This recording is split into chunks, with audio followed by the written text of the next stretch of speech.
కొన్నేళ్లుగా చంద్రుడి దక్షిణ ధ్రువం అత్యంత ఆసక్తి కలిగిస్తోంది.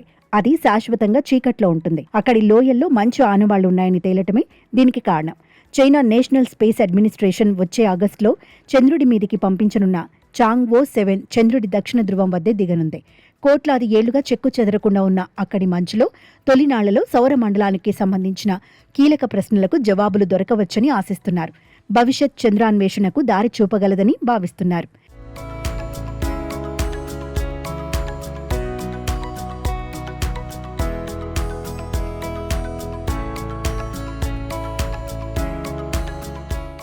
చంద్రుడి దక్షిణ ధ్రువానికి సమీపంలో గల సాక్లెటన్ క్రేటర్ వద్ద చాంగ్వో 7ను దించాలని ప్రయత్నిస్తున్నారు.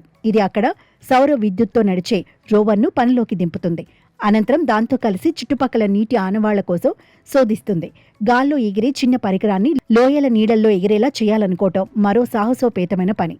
అది అక్కడి అణువులను విశ్లేషించి నీటి ఉనికిని పసిగడుతుంది. చంద్రుడి మీద ఇలాంటి ప్రయత్నాన్ని ఇంతకు ముందెన్నడూ చేయలేదు. ఈ ప్రయోగం ఫలిస్తే చంద్రుడి నీడలో దాగున్న మరెన్నో రహస్యాలు వెలుగులోకి వచ్చే అవకాశముందని ఆశిస్తున్నారు.